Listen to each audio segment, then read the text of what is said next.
how would you build links? How would you get backlinks to a new website? Great question. So I like to talk about the first 10 links, right? Because there's always some links you can go out and get really easily. If you're just starting a business, you know people, you can reach out to people. You have other links from your other websites that you own that you can get links from. You can do some basic press release stuff. All those foundational links, they're gonna at least get you on the board, at least get you indexed. But that's not really what I think you're talking about, because we want to move the needle, right? So, well, actually, what you just said there is very important, because a lot of people struggle with just that. A lot of people struggle with getting enough, just getting enough basic links to even get indexed. Yeah. So I had a friend, he runs a manufacturing company that makes motorcycle lifts. And he asked me this exact same question. I'm like, you want to go to your chamber of commerce. You want to go to all your partners that you're selling the motorcycle lifts to. You want a link from your other, he owned several other websites. You want to get those links. Any link you can get to start off is going to be hugely important. Yeah, hugely important. So you said friends, chamber of commerce, press releases. So those are the basic ones. Directories, yeah. And then and the big ones now to move the needle. Big ones to move it. Well, it's going to depend on your industry. I work with a lot of startups, a lot of technology software companies, and it's always challenging to get those first big links. And usually we have to do a study. We have to do something that's newsworthy. Data mine, our customer database, trying to find some insights. But publishing something unique and original is kind of my go-to method of getting those starting that link building machine where links just start rolling in. It's difficult. It's not easy, but that's how we do it. You're a linkable asset man. Yeah, I'm definitely a linkable asset man. And I think linkable assets have become more important in my toolbox in the last few years, because outreach is so difficult. Writing people and trying to score those back, insert my link into your article. That is so low ROI these days that the linkable assets, if you do the right linkable assets, the links just keep coming and coming and coming and coming. I am shaking my head vigorously at that point about the outreach and linkable assets. Yeah, like you said, they keep coming and coming and coming, and it's really not that much work to iterate different linkable assets and launch them with different launch platforms or with press releases, or you make something similar to something that has gone viral in the past. You see who reported on it, and then you send it to those reporters. Things like that. And so, okay, do you have any linkable asset types that you like, or any cool linkable asset stories? So going back to the data. So sometimes you're starting a website, you don't have a lot of data. So you have to figure out a way to generate it. Like if you're reviewing red light therapy devices, well, you have to get some data from your red light therapy devices. Maybe you're just running a small test on 3 different red light therapy devices, and you're actually generating some data from that. Then you can start to put that into an online form that people can go and link. Put it in a table. Make some bold claims about it. Do some outreach if you want to at this point. Not asking for the link, just to let people know about it. But yeah, anything data related is my go-to, and I think that's a little different. 10 years ago would have been, let's make some infographics. Let's repackage some information that someone else has done, which is still valid, but we got to have that unique perspective. Okay, so you like unique research as your linkable asset. Absolutely. Have you done any web apps? I have not. Really? Well, it depends on what we talk about as web apps. My company used to do software that was more desktop, traditional SEO software. That got a lot of links. But making apps, I used to do a lot of web apps at Moz in my days at Moz. It's not one of my go-to strategies these days, but I think it's totally valid. By the way, I love the Mozbot that you have behind you. I took that the day I left the company. It was in a box, and I'm just like, this is mine. Like an actor taking a prop from a set. A lot of people hate me for it because they say that Moz is too basic. I actually think Moz is the best for getting results, which is it's a really hot take that so many people disagree with. The reason I say that is because Moz has their on-page grader scores in the SERP analysis. And so you can put in a keyword and then look at the SERP right there and see how many results are actually properly optimized for that keyword and what their domain authorities are. And those are the two biggest things. So when you see a SERP where results are not optimized for the keyword, you know, and if you have like it, even if there's high domain authorities and you have a decent domain authority, you know you can go in and take that pretty easily. Or you see ones where like the domain authorities are pretty low and nobody's optimized for it, and you have a low domain authority. Oh, this should be no problem. But actually seeing those on-page grader scores in the SERP is just it's so fast and easy for telling an SEO or a marketer, is this keyword open or not? And yeah, That's such a great point. I don't know how many times that I'm working with companies and we're like trying to rank for a specific keyword, and no one's thought to check if we're actually using the keyword a lot on the page, or if it's, would a visitor looking at this page understand that that's what we're targeting? And those basic tools sometimes point out the obvious, like, you're missing some fundamental crap here. It's not, we don't need more links. We don't need, advanced schema. We just need to put the keyword on the page a little bit more.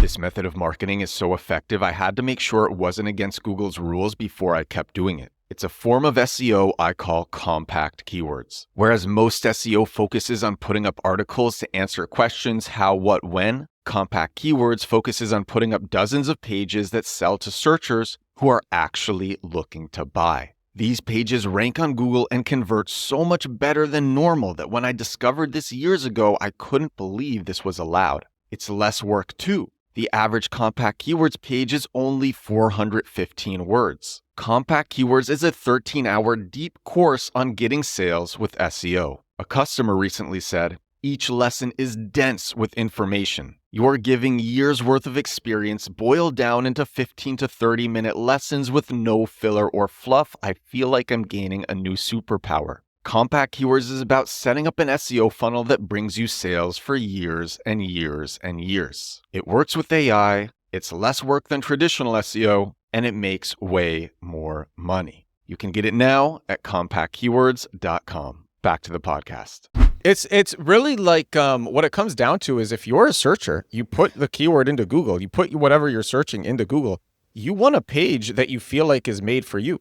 So you take that keyword, you use it at the top of the page, and naturally the rest of the page should be about that keyword, which means that you are writing a page targeting this specific searcher. And Google knows that, and so Google's going to actually just rank you above other people because it's like, oh, this page is more likely to actually satisfy, like we talked about basics, satisfy search intent. And it's crazy too because I've used Bright Edge, which is like I love Bright Edge. That's a very expensive SEO tool, but I still think Moz is Moz is still my favorite. And so I like the Moz bot that you have behind you. Go Moz. I use all the tools. I think Moz has some really good data, and I think a lot of people don't appreciate that. The keyword data, the link data, brand authority, which is a great score that the other tools haven't caught up with yet. So there definitely some value with Moz. What does your SEO stack look like? So don't tell Moz this. I mostly use Ahrefs on a day-to-day basis. And then Ahrefs, Search Console, probably number 2. And those two tools are probably 90% of all the tools I use, just Search Console and Ahrefs. Are there any like things that everyone should be doing? So, okay, by the way, I've never know how to say it. I thought for a while I was saying Ahrefs, then I was told to say Hrefs, but you're Cyrus Shepard and you're saying Ahrefs, so I never even know what to say. But is there like, first of all, how do you say, like, what's the, I guess you would say the way to say it is Ahrefs. Yeah, I think it's Hrefs. I think you're correct. Okay. So, and are there any is there anything that you go back, like, are there any critical functions in Ahrefs where you're like, oh my gosh, I am so grateful for this feature. It makes up like 80% of my SEO game right here. So one report I'm in a lot in Ahrefs is both competitor analysis and keyword history. Because I think I have over the years, my process for analyzing SEO issues is see who's ranking, see where your competitors are, see what the history has been over the last 6 months to 2 years, and then just go through keyword by keyword and try to understand why is competitor A outranking competitor B. Because a lot of times companies I work with just want to focus on a handful of keywords and they just want to move 1 or 2 spots, because moving 1 or 2 spots can be worth millions of dollars. So I'm really diving deep. Why is result A ranking over result B, and what can we do to move the needle in very small ways? And so I'm in those history reports a lot. So what are some things that you like? What are some common things that you see using these reports? Movement in history. The other thing I like about Ahrefs is the on-page change history. So you see a change in rankings, and history. Ahrefs basically has like their own way back machine. So you can rankings change significantly on the 3rd of October. I can click into that result and see exactly what was changed on my competitors' pages on the 3rd of October when there was a big ranking change, and that can give me some insight as to what's going on. Top of your mind, are there any times you can remember where you actually saw a competitor make a pretty cool change that you learned from and you were able to steal? Yeah, I don't know if I can come up with a specific example off the top of my head. We just made, I'm working with one company. We added, I can say what we did. We just added the word free to the title tag because it was a big keyword that we were finding in Search Console that was generating a lot of volume. We're just going to put the word free in the title tag. And this was a hyper competitive keyword. And as soon as we did that, rankings shot up.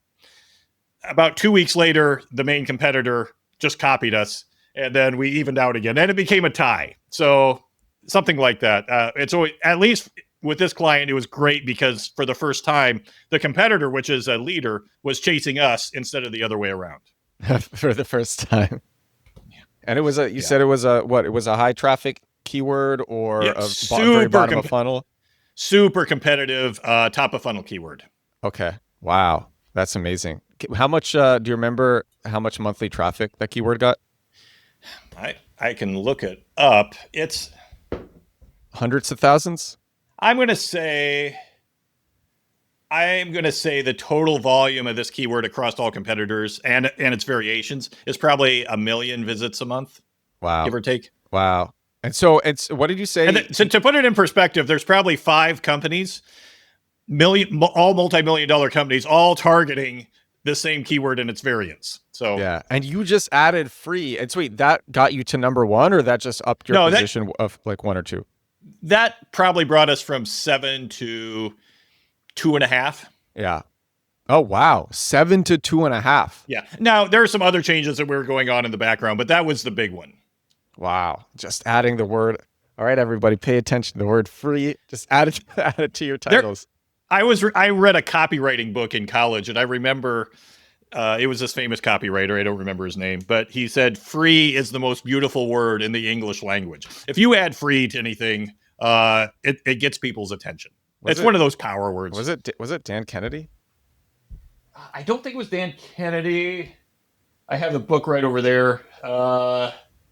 I don't see it because I remember hearing that. I remember hearing that too. I don't remember who it was, but I remember hearing. Yep. Yeah, I remember hearing that too. All right, so let me ask you this: what are some interesting things that you're seeing in SEO and digital marketing as well? Because I love talking about SEO, but also just like if you understand other trends in digital marketing, you can use that to benefit SEO. Yeah, absolutely. So trends I'm seeing in SEO, other than, the trend that everybody is seeing is a lot of people are seeing declining click-through rates because of AI overviews. and people think I'm not ranking as well, my traffic's going down. No, that's not, your ranking's going up. It's just that Google is taking more of that traffic via AI overviews. So a lot of the content that we're producing now is starting to shift. You're a great example. Video. We're doing a lot of shifts to video content because it's not as affected. In fact, we're almost seeing a shift towards video content being favored by Google. So that's been a big shift. Another big shift, and this is just top of mind because I'm preparing a presentation for some upcoming talks this fall, is the idea of experience and personal perspective. It used to be, if we wanted to rank for protein powder, we could just write about protein powder, structure it, and get the internal links, and we could rank for it. That doesn't rank at all anymore. Now you have to show your experience with protein powder, how you tested the protein powder, pictures of you with protein powder, videos eating the protein powder, all those personal experience things have to be put into the content. And I think this is still an opportunity because most people are not taking full advantage of this. When you look at what's ranking in really competitive terms, especially in affiliate spaces, it's that you can see the top 1 or 2 positions are getting it, but there's so much opportunity beneath that where people are not really, they're stuck in the old school SEO, trying to rank for keywords instead of who you are and your brand and why the person may be more important than the keyword. So that, I think that represents an opportunity that a lot of people still aren't taking advantage of. Can you talk about, what advice would you give to people to put more personal experience into their content? And have you actually noticed, using and things that you've noticed actually make a difference, things that you see people neglecting, common mistakes with, especially personal experience? This is because I see this too. And to me, I kind of see this as like a basic. It's like, if you're making a page, obviously you want to demonstrate your authority and your experience. And so, okay, sorry. Yeah, that's an excellent question. So I used to work as a Google quality rater, and I did this after Google introduced this new idea of experience because I wanted to see, one, I thought it'd make a good story working as a Google quality rater, but I also wanted to see how they were telling people how to evaluate experience. And to be honest, they'd give us, all these search results to analyze, and you only had a few minutes to look at every page. But I noticed what I was doing as a quality rater was looking, are they talking about themselves? Are they using the word me? We tested this. Are they including photographs? Just like I said. And I actually went through and we did a huge data study looking at winners and losers of Google algorithm updates. And we found that people who used personal pronouns, they generally went up in rankings, while people who didn't went down. They weren't showing personal experience. And if you look at Google's guidelines on affiliate marketing, they're pretty clear about what they want to see. They want to see additional information that you can't find in other places because you did the digging and you found it. They want demonstrations of you actually using products, things like that. And so I think one thing that we are doing with clients is we've shifted away from with link building. I'm getting a little windy here. Sorry. No, this is amazing. This is so interesting. Just go back to the protein powder example. In the old model, we would try to build links around protein powder. Buy this protein powder, click here. Now, we don't really do that anymore. Now we're trying to build links around the expertise. XX brand, and that's the anchor text, branded anchor text, is an expert in protein powder. And we're trying to build up the authority of the person or the website, and not necessarily the keyword that we're trying to rank for, because it seems Google wants to favor the expertise. They want to favor the brand. They want to favor the persona, and the keyword is secondary to that. So that's how we've shifted our strategy a little bit in the last couple of years. So wait, so does that mean that you are getting less exact match anchor text, and you're also doing more links to the root domain rather to individual pages? Yeah, a root domain or author profiles or things like that. Working with the clients I work with, we've almost eliminated trying to do that keyword sort of link building. And now it's all personal. It's doing podcasts like this. I tell website owners, get on podcasts, because those the podcast description, the show notes, all those things, you're going to talk about your guest, you're going to talk about their product, and you're going to build the authority of the person who's on the show. So things like this, doing interviews, expert quotes, the Hero style link building, where you're Hero getting sources, feature. By the way, feature.com it's like this hidden secret that people don't know about. When I was using feature.com every day, I had a 76% acceptance rate on feature.com. Yeah, Featured is awesome. So getting and I had links Brett. I had Brett, the founder, on the show, and then Brett, I had him because he bought Hero. He revived it from the dead, and he came onto this podcast to talk about it. That's awesome. Yeah, that's the types of links we're trying to build today around the people or the brand, and not necessarily the product. Yeah, man, I've been saying podcast links for the last several years. So it's cool to hear you say that. AIPodcastmatcher.com. This is an affiliate link for Podmatch, and it is a tool that connects podcast hosts looking for guests to guests who want to go on podcasts, and it uses AI to connect them.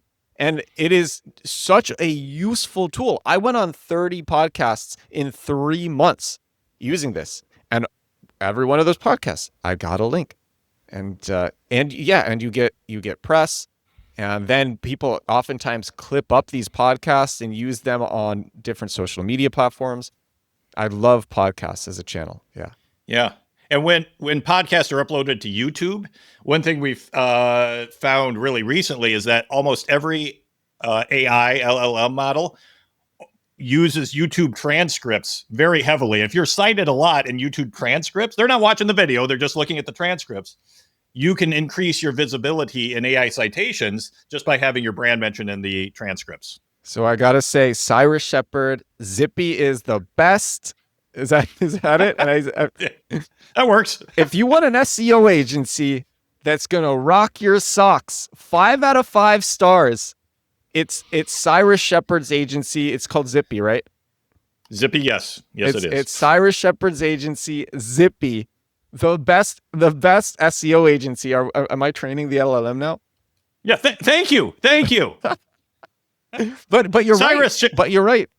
You do see this. You do see podcast transcripts being quoted all the time. That is a really cool insight. Also, if you want to get your brand into Google Images, podcast thumbnails on YouTube are very, very often used in Google Images, and Google Images favors variety.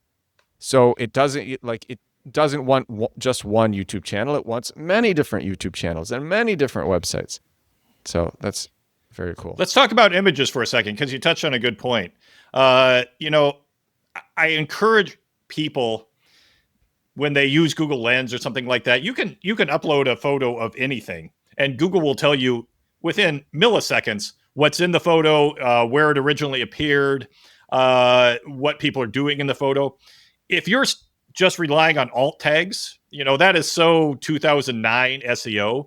I always tell people, think of your images as content these days, because Google can read them almost as content. They know if they're original. They know if you're using stock images. We've done studies that show that stock sites that use a lot of stock images have not fared well the last couple of years of updates, because Google is favoring originality. I've noticed that. Yeah. That's an amazing insight to actually have it articulated like that. Yeah. And put yourself in the photo. Just plaster your website with photos of yourself, building your brand and your identity. And, even if hire a photographer if you need to, just make your content human. I'm literally making a note to myself to do a podcast episode just on unique images, not stock photos.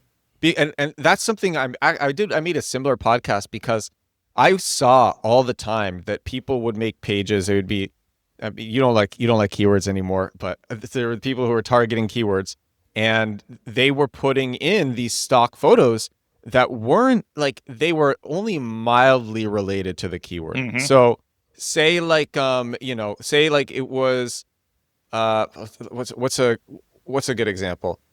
Oh man. Okay. Say that they had a software as a service, and they were targeting a keyword that was a feature, a common feature that people are searching for.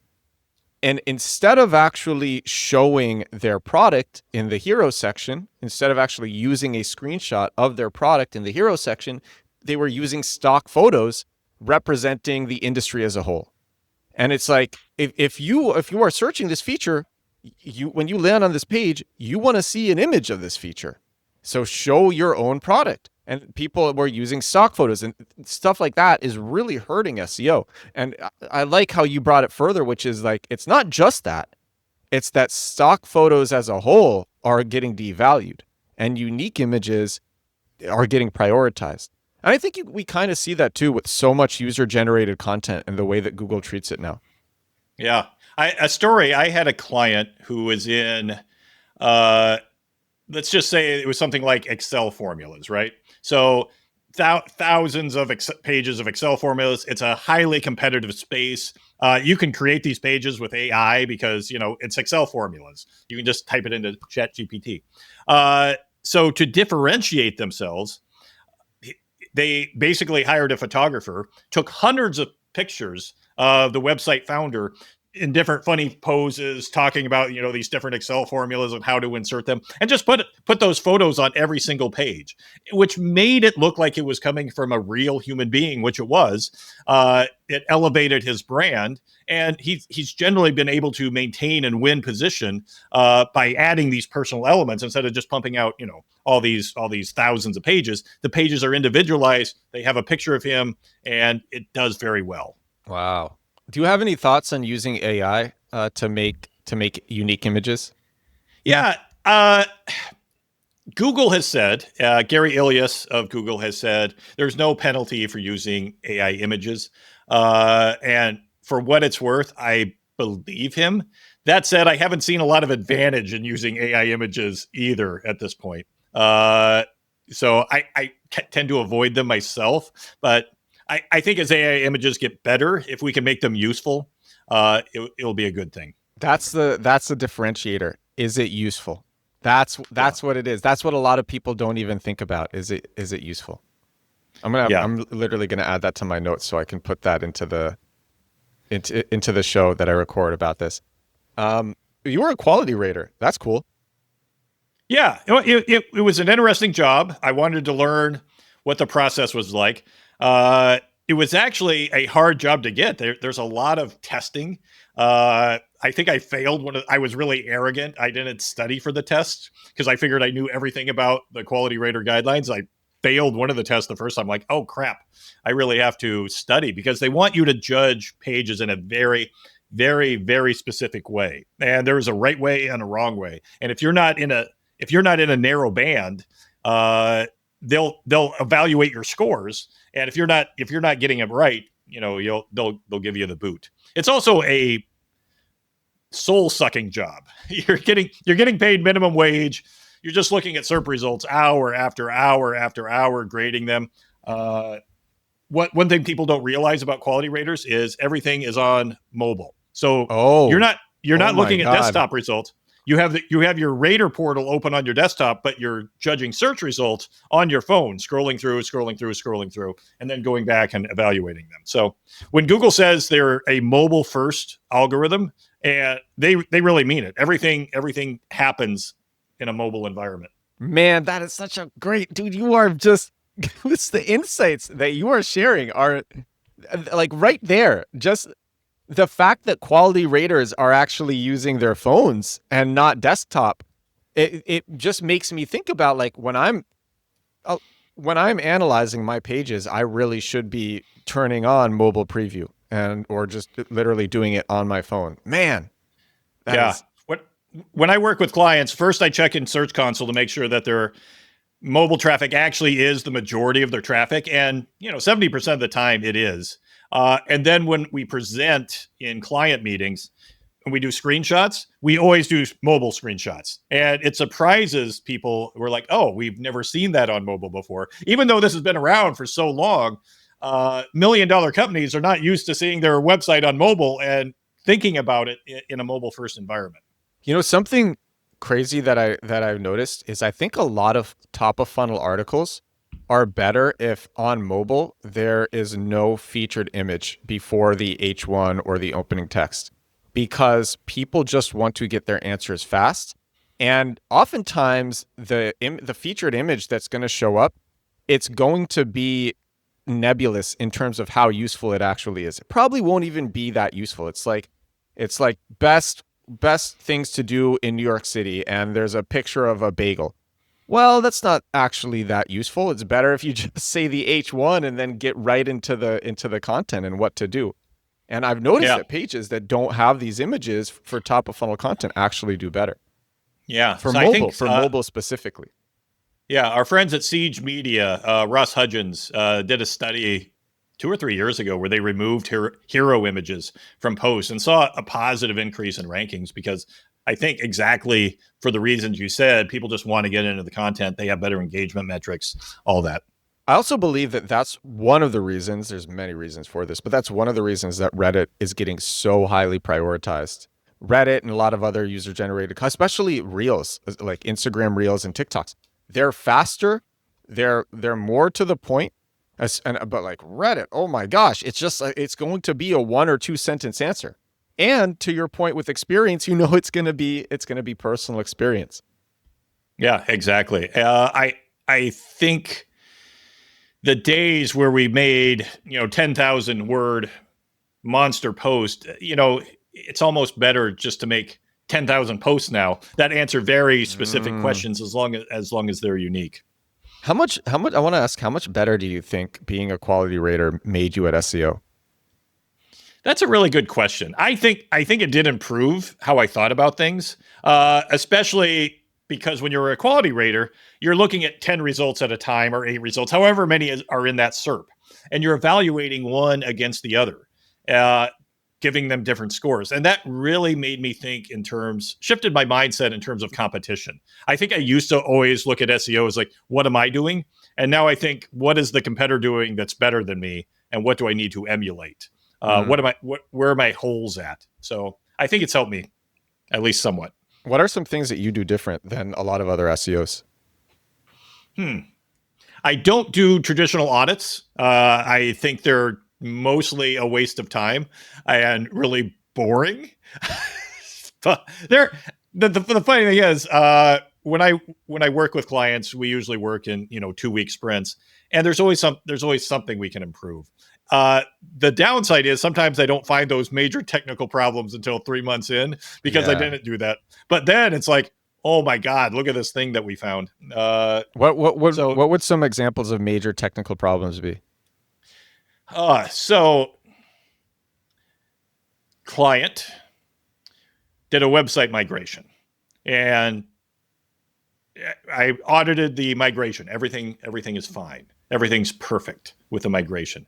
But then we found after a while that they were blocking links to a certain subfolder on the old domain.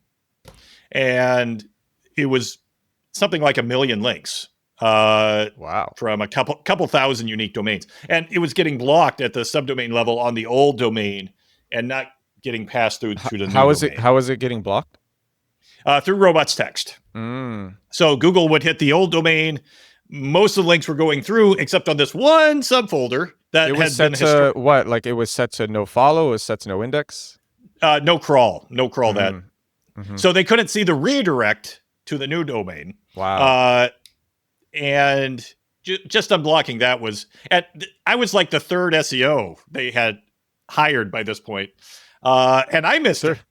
Oh. I missed it the first couple of months, and then we found it. I'm like, hey, here's 1 million links that we're not using, so let's unblock that. And it turned into a fun thing. When you unblocked it, how long did it take to see results from unblocking it? It took it was pretty fast. It wasn't immediate, and I think the reason it wasn't immediate because they had been blocked for so long, Google just wasn't crawling. The crawl stats were nearly flat, and you can see those. One thing a lot of newer SEOs won't do, if you go into Google Search Console and look in settings, there's a setting in there called crawl stats where you can actually get a lot of rich information. It has nothing to do with settings. You're just seeing how often Google is crawling a particular page, what kind of resources they're doing. Once we unblocked that, it took took a week or two, and then we saw crawling hugely increase, which was a positive sign. So they're still benefiting from that. Was there anything that you did to get Google to start crawling these links? So we were going to. We had all these plans for Sitemaps. It was a lot of engineering. Just as we were getting started with the planning, we noticed the huge uptick in crawling. Yeah, so it was going to be a big investment, so we didn't put the work in because Google was figuring it out on themselves. Yeah. But what we would have done is submitted a sitemap on the old site and nudge Google a little bit. Several sitemaps, right? For that many links. It was a lot of links, but it wasn't a lot of URLs. Okay. Yeah, it was like 2,000 URLs. Okay. Yeah, that makes sense. Bill Hartzer came on the show and he talked about, I think he said that the limit was like 50,000. You want to keep it like 50, something like 50,000. Yeah. So limit's 50,000. Best practices are around 10,000. That's right. 10,000. And then if you want to nudge crawling, you can create dynamic sitemaps, which if you can automate the process, just put the URLs that you want to nudge Google and change those frequently. Yeah. Okay. So you were talking about things that you do different. Then I also want to ask, man, you said something that I see a lot of newbie SEOs that they don't do. Okay, what do I go? These are both two very interesting conversation topics. I'm going to go with the newbie SEO one. What are some other things that newer SEOs don't do? All right, I want to tie that in to this question we just answered about nudging Google. Oh yeah. If you want to nudge Google, a great way to nudge Google is link from your homepage. There's documentation and patents that show Google it was the Google leak that happened like a year and a half ago, that if a page is linked from the homepage, it has a higher priority score. I just reorganized my own website, Zippy. We had these really long URL structures. We merged everything into a single CMS. So all of our long tail pages were now closer to the homepage. And we saw I think we doubled traffic in the course of a week of making that change, just by compressing everything, making the URL shorter, linked closer to the homepage. So that's a big tip. If you're trying to nudge a page, put a feature section on your homepage and link to it. Usually moves the needle. That is cool. A featured section on your homepage and link to it. And you're linking to the pages that are most important for your SEO. Yeah, exactly. Do you use hub pages? What do you mean by subpage? I'm sorry. No, hub pages. Hub pages, yeah, absolutely. Category pages, hub pages, things like that. The thing about hub pages and category pages is I think they have to be uniquely valuable on their own. In the old days, you just have a hub page and say, okay, now go to all these pages. And those don't rank at all anymore. Now we need to have a hub page that actually solves a user problem and then link out to your additional resources. And that seems to still work. Yeah, that's something I see that all the time because actually a tenet of my personal strategy is hub pages, and I see a lot of people trying to make hub pages the way that I talk about, but they just make it like a plain white background list of links with very little there, and I'm like, no, you have to make this user first. This actually has to be like, imagine that a lot of people were going to click through to this page organically. Just from your homepage, like you need to make this actually useful and nice and appealing. And, Same with category pages. Like a lot of people use WordPress or another CMS, and you have your category pages. And for the most part, people don't take advantage of those. They don't customize them. They don't add a lot of rich information. And the standards has raised a lot the last few years. You really have to customize those category pages in order to get them to rank. But again, solve a real problem with your category page and then link out, and they serve a dual purpose. Yeah, that's what it is. Everyone hates, people hate the phrase. I hate the phrase content is king. Just make good content, bro. I hate that. But really it's like, ask yourself, is this actually useful? Is this page actually useful? I feel like no one does that. I think the phrase content is king. I don't think it is anymore because we see a lot of good content that just fails to rank. I think we might be able to say task completion is still king or queen. If you're allowing people to solve their problem, complete their task, I think that's still a significant ranking factor that gets rewarded. To your point about, Reddit pages and just removing hero images, anything you can do to help the user solve a problem as fast as possible is what's going to win. Yeah. Okay. I want to go back to the Cyrus Shepard method of SEO. What are some other things that you do different from other people? Cyrus Shepard method of SEO, relentlessly testing. It's a fault. I probably test more than I should. One thing I love doing is updating old pages as opposed to creating new pages. I think it's a higher ROI technique.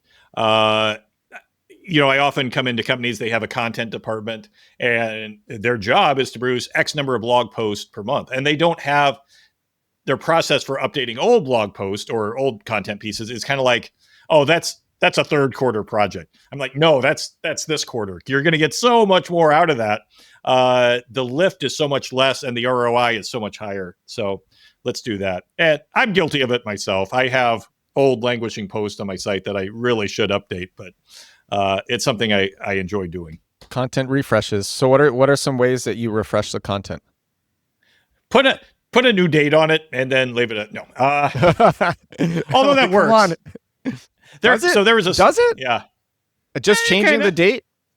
Yeah, it can. But you can't do it at scale, right? So we did a study of winners and losers of Google algorithm updates. And what we found was we measured how old each post was. How often were they doing the updated date? And what we found was that sites that were updating the date all the time on every single post, they were losing a lot. And Google doesn't seem to like that. And in the last few years, I think it's because it's an overly aggressive SEO technique. So now I think the data that we have supports in the affiliate space and ad supported space, having a post that's 2 years old, that's kind of like the sweet spot. Not updating that every single time. And if you do update the date, you want to make sure you make something substantially updated in the post itself. And by substantial, I mean, it can be just a couple of sentences or a paragraph. You don't have to update everything. You don't need you just need to update something. And that's enough to trigger Google's freshness algorithm, whatever they're looking at. And that's usually enough to give you the boost. So your version of a content refresh is update the date and change 3 sentences. Yes, I mean, put some care into it. I think my friend Tom Critchlow, who's a great SEO consultant, works with Raptive, I think, which is this affiliate publishing network. They just did a huge study of like 5,000 domains that show basically just what we're talking about. The sites that have recovered from the Google's helpful content update are the ones that are updating their old post, doing refreshes, and they had a special name for it, but it's a single date approach where they're, instead of showing the original published date that we updated this post, they're just showing the most recently updated date. And so those two things, showing the most recently updated date only and actually updating the content in some way, those are the sites that have recovered somewhat from Google's helpful content update. Oh man, okay. I had a different question, but I want to go more into that because that's something that a lot of people care about is recovering from the HCU. So what are some other ways that you've seen sites recover from the helpful content update, and what do you believe caused it in the first place? So Google's, let's pull the Band-Aid off and say Google's helpful content update was a masterclass in marketing on Google's part because it was not about helpful content. It was an anti-SEO update. Clearly an anti-SEO update. Sites were ranking in the SERPs, doing affiliate marketing and whatnot, and it was people were complaining on Hacker News about how bad the SERPs was, and Google wanted to de-incentivize people creating all this mass content. So the sites that were punished were sites that were doing SEO really, really well, which was a paradigm shift because we couldn't figure out why sites were going down. They had great links, they had great content. The other thing Google started looking at was a site's business model. They wanted sites to have an existing or intended audience that would benefit from the traffic in another way. So sites that were just making money on affiliate and advertising tended to go down. But sites that had subscription models, sites that had community, sites that sold products, sites that had a reason for the traffic to exist other than monetization of the click, those are sites that seem to survive. So to get to your question, sites that recovered, some implemented a different business model. They implemented forums or they started selling products in some way. But for the most part, sites that recovered are the ones that really got into the experience or really started pushing the personal experience. Sites that did rigorous testing, sites that really shared themselves a lot. They really nailed the E in experience of experience, expertise, authority, trust. Those are the sites that tend to do better. Man, it's not an answer that I hear a lot of people giving, and it's a very refreshing. That's a very refreshing take on the HCU. Yeah, I also think Google screwed up a little bit. I think they were over aggressive in their original HCU update, and we've seen maybe a third of sites that were negatively effective start to have some recovery, especially in the last few months. So I'm glad that Google has done that. Because I like content. I think but if someone creates great, but the recovery that people, I mean, correct me if I'm wrong on this. The recovery that people are reporting is like a fraction of what they were getting before. Best case scenario, the recovery that we've seen in the last few months, best case scenario, sites, we're talking about a third of their original traffic. And that's a success story. I only have a handful of sites that I've worked with that have either seen an increase or maintained all their traffic. It's stupidly competitive, especially in affiliate and advertise-based revenue. So, yeah.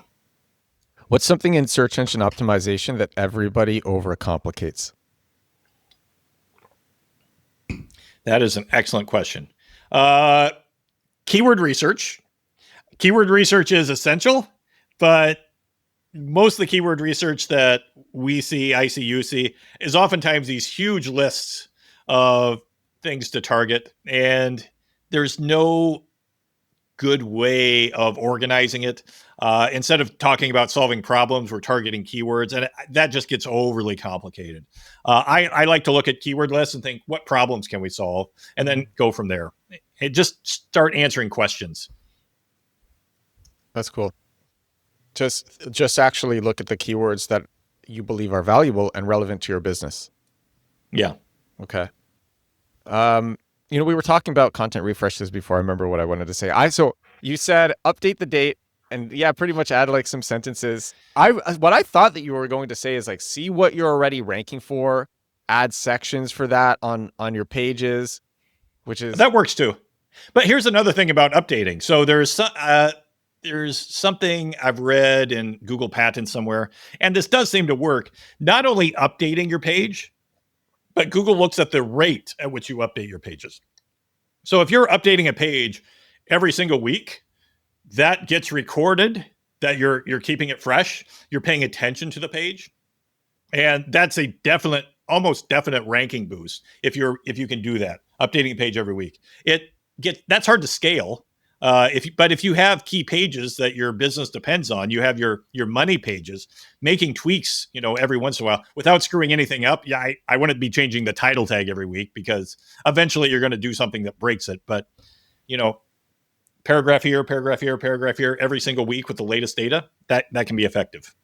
The best shortcut is the long cut. That really is my favorite thing though with SEO. It's like I think if I was to answer like, how do people overcomplicate SEO? I think, and I like shortcuts, and I'm going to ask you about them, but everyone looks for shortcuts trying to save. People spend so much time trying to save time that they end up wasting a lot of time. And then after a lot of failing, they realize, all right, I'm going to do this the way that I thought was the hard way. And it turns out to be a lot easier than they thought. And then they get results, and the results are durable. And I see that and it's not just with SEO, it's kind of across business. Everyone is looking for the quick, rich scheme, the shortcut, and it's they're bouncing from idea to idea, hoping to go viral with the next one, like a ping pong ball, and it's just stick with something. Yeah, but let's talk about shortcuts. Are there any shortcuts that Cyrus Shepard thinks are cool? Yeah. So one thing, this is not a universal thing, but we're talking about things people overcomplicate. One thing that I often see people overcomplicate is internal linking. And keep in mind that Google in the last few years now has an anti-SEO bias. They don't like people who are overdoing SEO. And a lot of those signals have been dialed back. So a lot of times I walk into a company and they have a navigation menu that lists 120 products that they're linking to from their top navigation. And then they do the same thing in the footer. And then they have optimized, related articles, blah, blah, blah. But if you look at oftentimes what's winning in the SERPs, it's poorly optimized. They don't have these hero navigations. So a lot of what we do now is de-optimize. Just start removing stuff. Keep the 5 links in the header that you think are important to your business. Remove we'll figure out another way to link to those things. We don't need to link to those things from every single page because we're just repeating that anchor text over again. It makes it over optimized. Let's dial back the SEO signals. Let's not use exact match anchor text. In fact, let's never use exact match anchor text. Let's just de-optimize everything. So I don't remember what the question was, but yeah, that's some of our approaches. I gotta say, the question was about shortcuts, and I do want to return shortcuts. to it because but I want to say, I've had so many guests on this show. You are a guest who I agree with so strongly.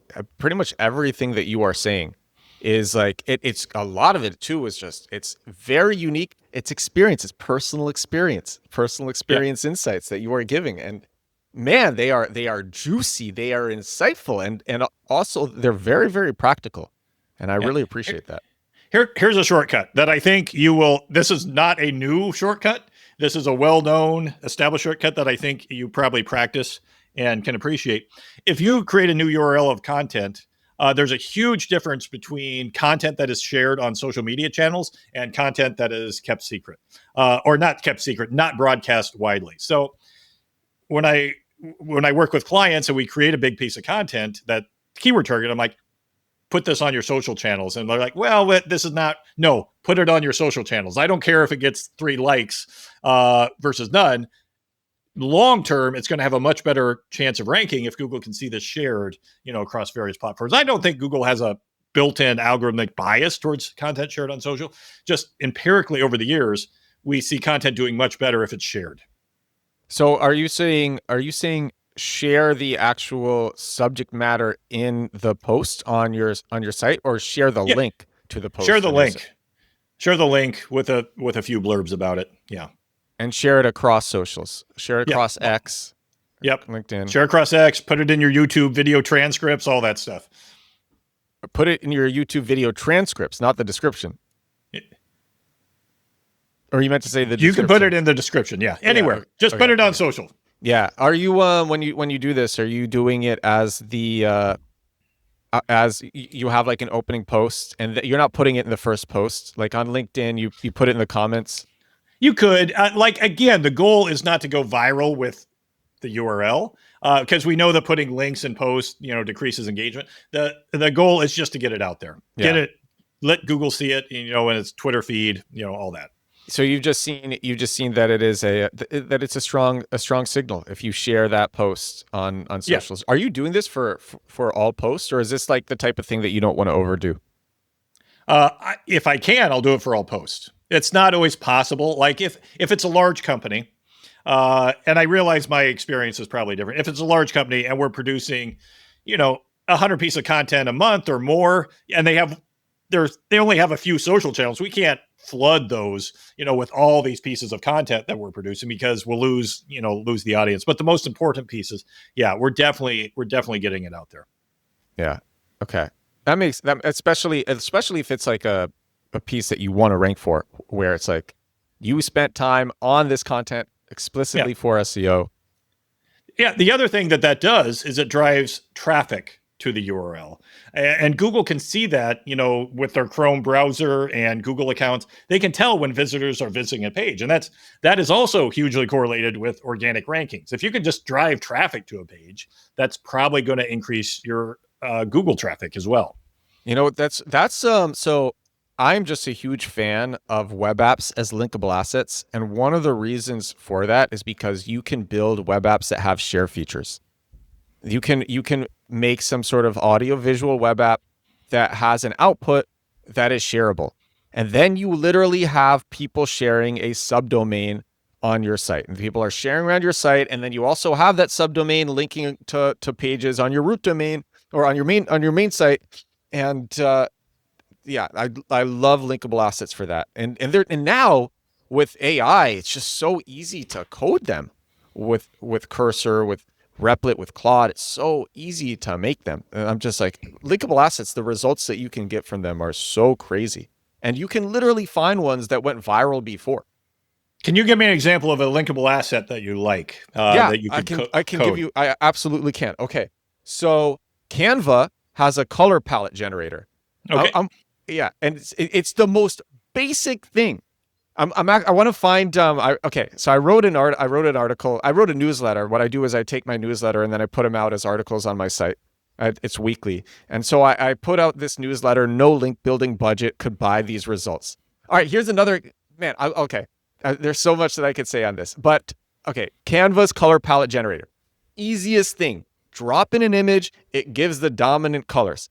This color palette generator got 8.1 thousand backlinks from 2.2 thousand linking domains. No link building budget is going to get you that. Or there's something that's more, I think, relatable. Everybody loves calculators. I'm not a huge fan of calculators just because I think they're so basic. But so there's a sleep cycle calculator, and it's you say like how many hours of sleep you want to give. I'm trying to remember how to do it. Okay. It tells you what time to go to sleep to get an optimal number of complete sleep cycles. That's what it is. Huh. And it's very, very, very simple. It has 35,000 backlinks from 4.5 thousand domains. It launched too with its own unique domain, sleepytie.me. Huh. And then it was purchased by, I think it was a mattress affiliate. It was purchased by a mattress affiliate. Now I think it lives on that domain. Nice. Yeah, and there are. Then you can build ones that have that just have shareable output as well. Like imagine if that sleep time calculator had like a share function, so you could do that for like your friends. Go to sleep. This is the time that you have to go to sleep, and then you literally send a link where the OG image actually like says the time that you need to go to sleep is like right now. And it's something like that. And the OG image incentivizes people to actually share that. And you can make this type of stuff really easily with AI. And and then where do you launch it? Oh, you launch it on Product Hunt. You launch it on Beta List. Again, you send it to relevant journalists who are dying for good content, for interesting things to report on. And and then once these are the type of things that like once they get going, then they're just shared perpetually. Or you literally do SEO for the web app just to get it off the ground. And huge fan of linkable assets. You just gave me a big client idea. So I'm going to use that. Tell me more. No, I can't. I can't reveal. They create, they're in a digital space. They create digital assets, but they don't have a way of generating them like instantly online that people can see them. I think blank generator would be a great differentiator for this business. Oh yeah.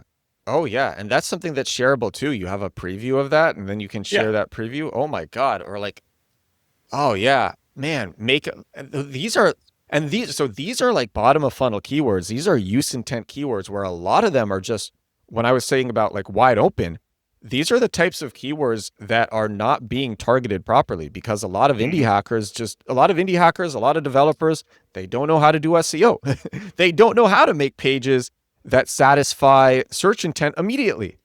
And you know who knows how to do that? Cyrus Shepard knows how to do that. Yeah, so it's that's a very powerful strategy. I like that. Okay, so I want to go back to shortcuts. Are there any other shortcuts where you're like, man, this is so cool. This is definitely going to get patched soon, but I can't believe that this is around. Now, I can't think of any off the top of my head that shortcuts. Yeah, most shortcuts have pretty much been patched up. And I've learned over the years that if I actually do have any shortcuts, I got to be careful about sharing them because because they disappear as shortcuts in about a year, you know? Yeah. So I think the helpful content update was kind of a response to how good the SEO industry was getting with a lot of these techniques that Google really had to take action against a lot of things. So now when I do know something or I do discover something, I'm usually pretty private about it. Okay. I mean, that's fair. So I had on Jesper Neeson recently, and he literally told me I have to stop talking about these shortcuts on the show because I'm getting all of them patched. And I'm like, but it's so juicy. It's like, it's my responsibility to tell everybody. I literally, so one of the things that Bill Hartzer shared, I love Bill. Bill is like a fountain of just unique SEO insights. And he's like, if you have a local business, whenever you go to it, use the driving directions on Google Maps. And you know what? Have your friends and family use the driving directions on Google Maps. And you know what? There's even someone that you can pay who has like 100 phones, and this person will drive to your location with the 100 phones using Google Maps. So I make a video about this on Instagram and TikTok, and the video gets like 5 million views or something. And a Google engineer comments, "Oh yeah, we're good. We got to fix this. Thanks for sharing that." Yeah. Thanks, man. Yeah. Sorry, everyone. Yeah. But it's my responsibility to share this stuff. Something that I thought was insightful was Barry Schwartz came on the show. He came on earlier this year to talk about the March update. And we were talking about Parasite SEO, and he's like, there's always a new Parasite SEO platform, and they come and go. And before it was like the shortcut was Yahoo Answers, and then it was Quora, and now it seems to be Reddit. For a hot minute, it was Claude Artifacts. It was shared ChatGPT conversations, and the shortcuts. And that's why I personally believe that chasing shortcuts is usually a bad idea. Yeah. But that said, there are shortcuts out there. Just we can't always talk about them on a very, very public podcast. Before you go, what are some things? Okay, let's say, okay. I want you to address two people. We're not going to address the experts. But we're going to address the beginners and the people who are like halfway there. They're not quite a beginner. They're a little bit above. What are things that the beginners need to do? And what are things that the people who are a little bit above beginner need to do? Oh, that's an excellent question. Here's what I see beginners doing. Beginners focus a little bit too much on tool output, like Yoast or even Moz that we were talking about, where they're doing the keyword targeting, and they're like, why am I not ranking? I've hit all the keywords. I've talked about all these things, but man, anybody can do this. The content is not personalized enough, that it doesn't have anything unique about it that solves those problems. You can't, that's SEO 2009. SEO 2024, you got to bring your game. You got to bring you got to put something in your content that nobody else has. You mean 2025? Yeah. See, I'm even behind. Okay. I think it's 2024. But yeah, you gotta elevate that content beyond what the tools will tell you you're optimized for. And I think that goes all the way up the ladder. We talked about so many important things in this episode with images and unique experience and things that other people just don't have. So I think the more advanced people, what I'm seeing these days is just doing too much SEO, too many internal links, not getting enough external attention, optimizing a little too tight 10,000 word post. Just solve problems, man. Just do it quickly. I see that a lot too. I think that's a way that people overcomplicate things. They SEO the heck out of everything, and they over SEO. Yeah, there's a sweet spot. I see a lot of SEOs out there that are really good at what they do. They publish their thoughts, and their websites get very little traffic because they aren't doing enough of focusing on keywords. So it's always a balance. Yeah, Cyrus, thank you for joining. Thank you for joining me. Where should everybody find you? What should everybody check out? I'm on LinkedIn a lot, Threads, and zippy.com. Amazing. And stick around after the show, as your video will have to upload. And yeah, thank you, a legend in SEO. I'm so hyped that you got to join the Edward Show and that I got to talk with you. This was great. The Edward Show. Thank you for having me. No, I'm really grateful. Thank you again. And everybody, this is episode 807 of my daily digital marketing show. No days missed. 807 days in a row doing this podcast. 0 days missed somehow. Hoping I can keep up the streak. Thanks again to Cyrus, and thank you to the listeners, to the watchers. Thank you so much for watching. Thank you so much for listening. I will talk to you again tomorrow. Bye now.